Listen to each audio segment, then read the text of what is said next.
Honeymoon Horror, 1982. 80s slasher here. Let's call this the Valentine's Day special on VillainNews. Now, Venus, the Roman goddess of love, governs my zodiac sign. Therefore, I have a high appreciation for romance and aesthetics. But you know, I have a morbid side too. So the juxtaposition of the two is what comes to mind when Valentine's Day rolls around. And I've been wanting to review this one. I've reviewed dozens of 80s slashers on YouTube. And here we go. This is one I've been putting off. So I finally watched it. And it was only made for $50,000. It's mostly forgotten. And people, instead of, you don't get much comments on it. It's been the source of derision and pretty much ignored by most of the community, but Sony picked up the rights to it way back at the genesis of home movie rental, and so they distributed it wide, and with this graphic art that you could see, they were able to capitalize to the tune of 22 million, sources say. I don't know how accurate that is, but that's just what they say. And I'd have to say, it really isn't that bad. It's very eventful. Well, not really. It's not that adventurous or anything. It's a secluded setting, complete derivative of Friday the 13th, as you could tell. Till death do us part. And let's get on to, let's introduce the characters, the setting, and everything. In the opening scene, we get a bickering couple. It's set on an island in a cabin. This couple owns this rundown honeymoon retreat. It's even called Honeymoon Island or some shit. And what happens? He goes out for night fishing or some shit. His wife's Elaine, who ends up being the main character pretty much in this movie.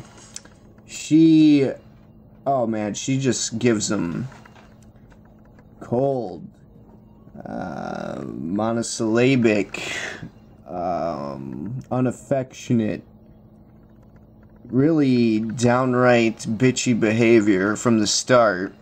And he's like, I'll be back, have some dinner, whatever. And so he goes out to the boat, he comes back for smokes, and that's when he discovers that this was his night of cuckoldry. I don't know what guy it is. I don't know if he knew the guy, but it's Vic, who also ends up being a main character. Anyway, he walks in on the two. Obviously, what happens is, instead of going after her, he goes after him. He starts punching him. All the action scenes are really stiff in this, though they do use props. I mean, it's just shabby filmmaking all around, choppy, and even the soundtrack is really, I mean, not the soundtrack, but the sound editing is off for the dialogue. The soundtrack itself was really exceptional. Anyway, so Elaine ends up like clubbing him with the bottle. He passes out right on the fire, right at the hearth of the fire, and it was.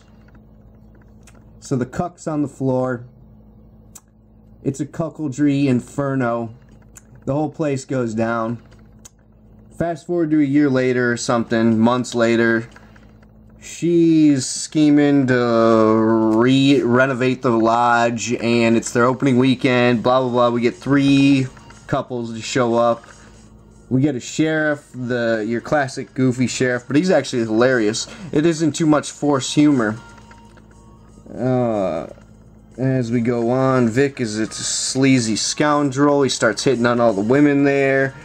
All the punch scenes are like in slow motion. They keep you entertained, like I said. I mean, at night the bodies start piling up. This character's a mouth breather. He seems, how should I say this? He's a monstrous type. You don't see him as like a human.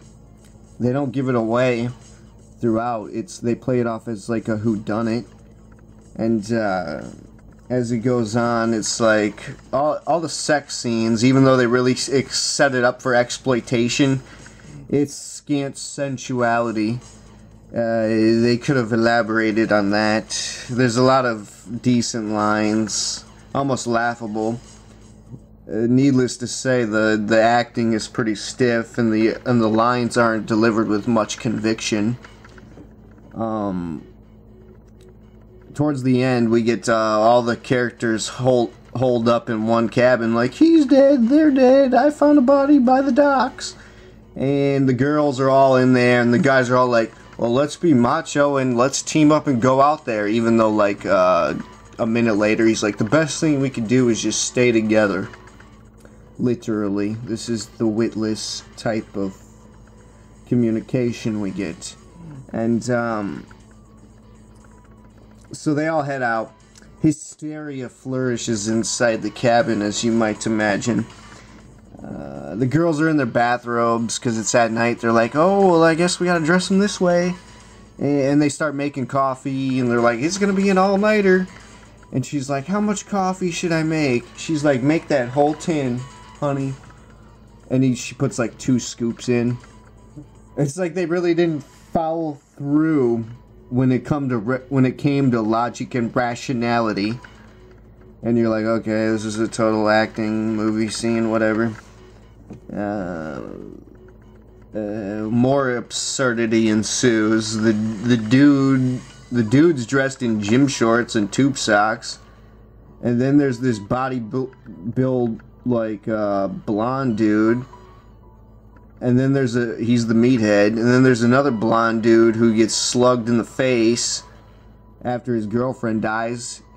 He's like, it straight it sparked his wrath, and so he went out like to exact a reprisal to go and get the killer. They throw in the red herring, your typical half retarded like old caretaker guy. They end up tying him up. It's not him though.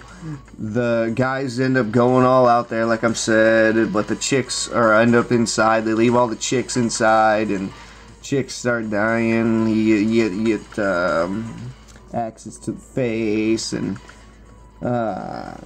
Elaine's a total bitch. They make her, she's just a treacherous shrew. It's so hot though. The bitchier she gets, the more titillating it gets. So let's talk about the climax here. Guess who it ends up being? Hold on, spoilers here. I'm talking about the ending. Go and watch the movie. Who cares? I don't know. I forgot to change the posters here, but here goes the VHS print. Oh, it ends up being Elaine's husband. This is Elaine. Her husband from the beginning. He never died in the fire. Even though she collected the insurance money, I guess there was no body. He's got Freddy Krueger scars streaked across his face, and let's see what happens. He basically just comes in, tosses Vic aside, and cloves Elaine in the head. Does that pretty much sum it up? Revenge in its most direct and heinous form. And you're like, finally, she gets hers. Oh, and then like the final 10 minutes, they do a horrible job of like wrapping a bow on this. Like, I don't know what. It's like the sheriff who should have been in it more. He's really lazy. He makes all these excuses not to do shit, and then he's like, oh, we got the call, we'll go there in the morning, I couldn't get you on the CB radio. So they head out to the island. He's like, oh, who's dead? They're dead? Oh, he doesn't ask who. He doesn't ask who killed him or whatever.